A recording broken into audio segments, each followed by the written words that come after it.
Hello, and welcome to my YouTube channel, Volvo Christian, and also welcome to these final thoughts about the XC40. So this is a press car that I have been landing from Volvo Car Norway over the last 10 days. I got 2-3 more days with it, then it's back to Volvo Car Fornebu. It's a model year 23 Silver Dawn XC40 Recharge Twin, and it's in the ultimate spec. I'm actually pretty amazed by the Silver Dawn, even if it's part of the 50 Shades of Grey. I'm a huge fan of the Silver Dawn. Just look at this, especially combined with the interior that this XC40 has, the tailored wool. Such a sweet combination. And I've actually ordered exactly the same spec. Silver Dawn with the tailored wool in the Recharge Twin Ultimate, because I think with a few changes and additions this could be really epic, but more on that later next year. But now I have taken shelter in a parking garage for this video. It's cold as heck outside and it's quite windy, so I have to take shelter here for this video. And this will be today's topic, or actually what I hate about Volvo's XC40, what I really don't like. But before we start on that, I do have to mention the 3 things I love with the XC40. First being the exterior design. Just look at this, so tough, urban and modern, really cool design. Second thing are the driving experience. Despite the short wheelbase, I actually find this to be very comfortable. It's also pretty nimble, and since this is a Recharge Twin with 408 horsepower, it's a beast out of every intersection and red light. So the third thing are actually the interior storage possibilities. Just look at these huge door pockets, really spacious, and I often have much things with me, like food or drinks, so it's very good with so big space. We also got much space in the center console. We have a charging plate here for your smartphone, but I often or always use the cable either way because my phone gets pretty hot here. Then we have 2 cup holders, and we also have much space under the armrest for all my crap. Very good with so much space available to put all your things and work stuff, gum and such. There's also a little bin here, but I have put that back in the trunk because I want all of this space available. So huge space, driving experience and exterior design. Those are the top 3 things I love with the XC40. And we also have to give some creds to the tailored wool. I'm such a huge fan of the tailored wool. And this is available in both XC40, C40 and also most of the SPA cars. Sadly, it's not available in the Polestar 2. So this is an extra thumbs up compared to Polestar 2. Even if it requires some more maintenance with this light textile. But I'm a huge fan of this. So that was my top 3 with the things I like. But today's video was about the things I don't like, and what parts that really annoys me with the XC40 in the model year 23. And you have probably guessed it, it's about the Android infotainment. Let's start it up to get some heat as well. And this is a 3-part complaint, but I have to start with to say that this will depend on where you're coming from. For new adopters, the Android system aren't probably so bad as I make it appear, because I know several of the competitors in this class has pretty bad infotainment compared to this. So this is probably much better and more intuitive and easy to use, and also with the Google voice command, than many of the competitors. But I'm coming from a decade of Sensus based Volvos, and for me this is a huge downgrade. I could probably talk for hours about all the things I wish I could get from the Sensus system, because I think the Sensus system were developed and made by car people, by Volvo car people that used to drive cars and live in the Nordics and know what people want in their cars. The Android system, it appears that it's made by computer guys just sitting in an office, and the people that take the bus to work or to commute on a bike or something. Not car people, but that's just my impression, because some of the things, there's just no logic to why they would do this. So I will now start, but just keep in mind that this depends on where you're coming from. For new adopters, this could be a very good system, but for me, I find this to be utterly useless. This the worst thing with the whole XC40 and actually the whole Model Year 23 lineup. We will now start with my point number 1. And for that we have to do slide down here. I hope you can see this. I don't know if I should open the door. But before, it was a wheel here. There was a wheel here, and that one has been there for decades. I had it in most of, basically all my Volvos. I had that light adjustment wheel, and that wheel would adjust the display brightness on these two screens. And as I live in Norway, and especially during the winter season, I used to adjust the screen on a daily basis, because it could be bright when I drive to work and it's dark when I drive from work, or opposites, or every single combination in between. So at least on a winter season I used that wheel a bunch of times, and it was so easy. Just slide to your desired level. But here I will just turn on the lights so you will maybe easier check it out. We have to press settings, and then we have this tiny menu with way too many points. You have to press controls, slide, and find this wheel here. Not wheel, but this adjustment bar. And when you do this, you can see the screen tunes down or up. And I use this on a daily basis, because when it's dark outside, I want to tune this brightness wheel all the way down.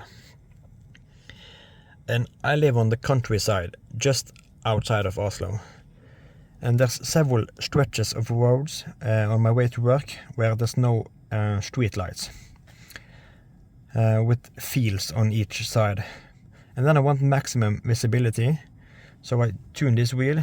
If it's here, I tune it all the way down to get max, and then when it's brighter outside, I will just eventually tune it upwards. Oh, come on. So for me, I use this very much.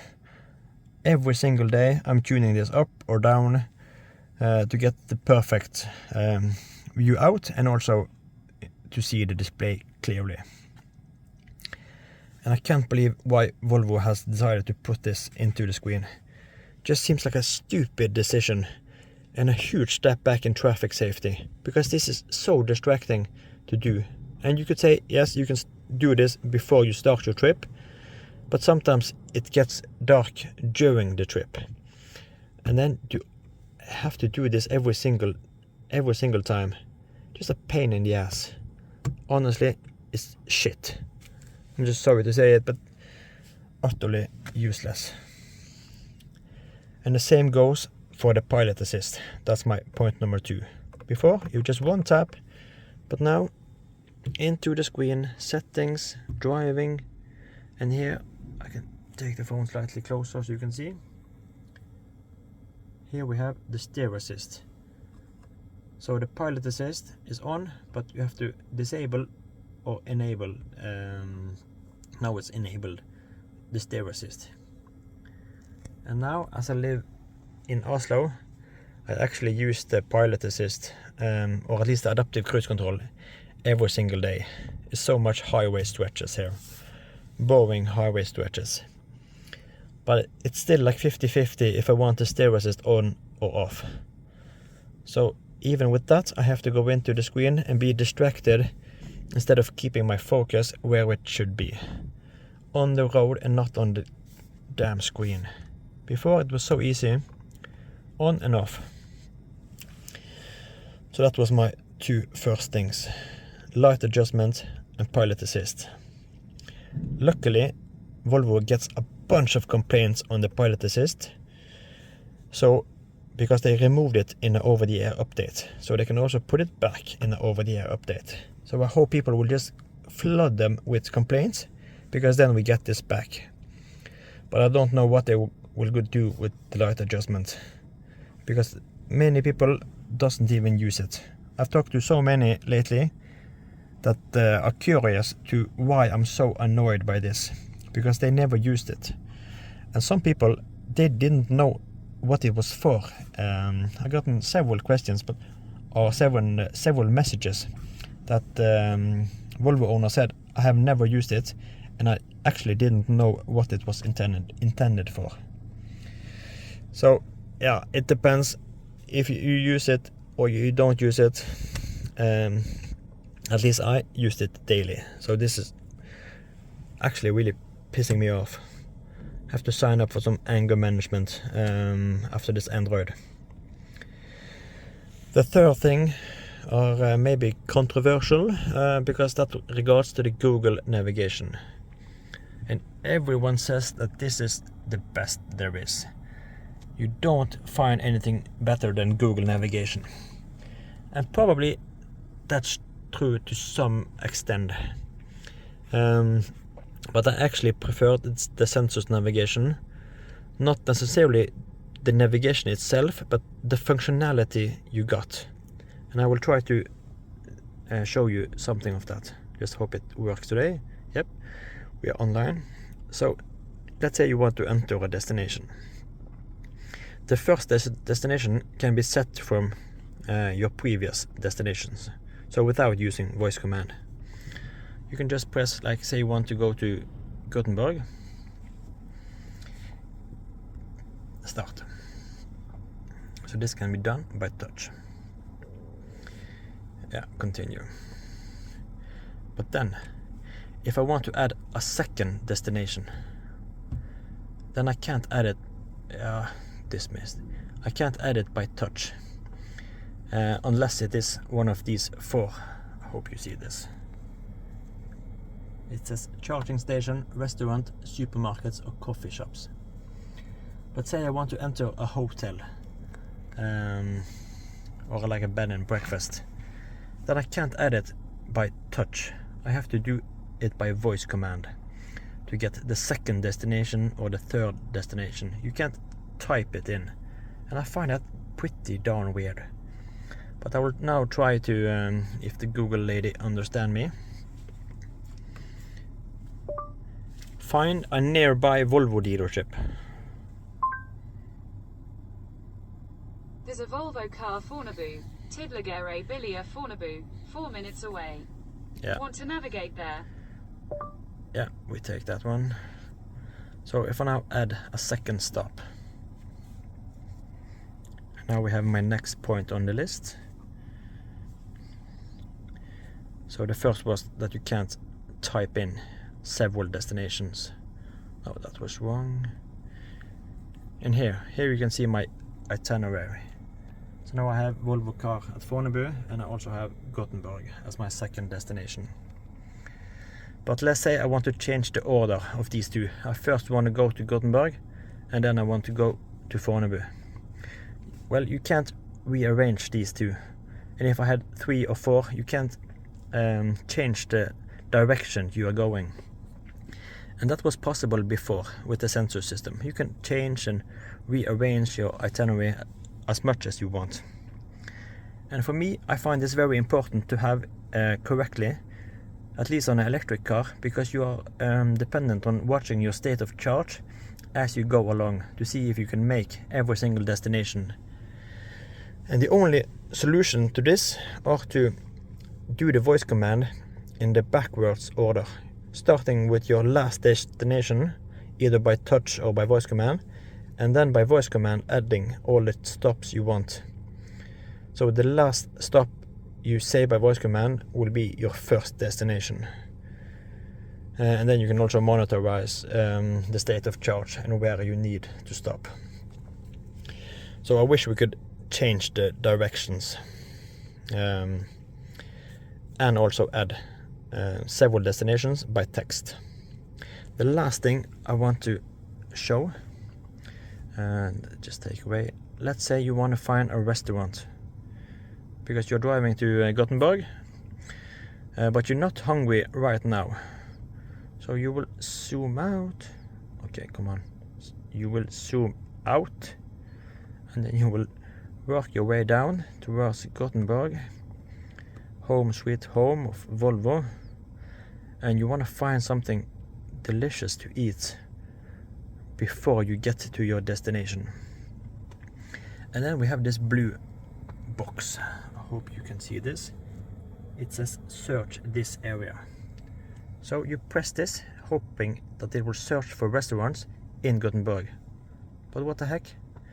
You search for your destination where you are right now. Why the heck is this button here if it doesn't do anything? I want to search this area. And no matter what you do, and the same applies to charging stations. When I drove to Gothenburg last week, I tried to do this to find a charging station nearby Gothenburg, but it only wanted to show me where the car was right now and the nearby. With Volvo's previous system, there was 3 options. Either a restaurant or something near your car, along the route, or near your destination. Now you only get near your point. You can't select along the route or near your destination. At least I haven't found it anywhere. So that was my 3 complaints with the Google navigation. And I won't even mention how many times this system has bugged or flipping or dancing. So I had to reset the navigation. It has happened way too often. And I won't even touch upon the driver display and lack of customization, but this is what we got. Oh, I don't have to piss it off now. So that was my complaints against the Android. Light adjustment, pilot assist, Google Maps. And I actually use the Google Maps now on a daily basis. First being that I'm new in Oslo, and also because this is an electric car, I want to plan my route to see if I actually make it on the state of charge I have. So 3 complaints, and the things I do hate the most with Volvo's XC40. But then extra thumbs up to the tailored wool. I will make a separate video about that in a few days, so I hope you will look at that one as well. But now it's time to wrap it up. I see I'm just within the 20 minutes marker, so I made it. So we're gonna end it here. Thank you for watching, and I really appreciate every like, comment, and for new viewers, if you would consider subscribing to my page. That really means a lot. So I will end it here.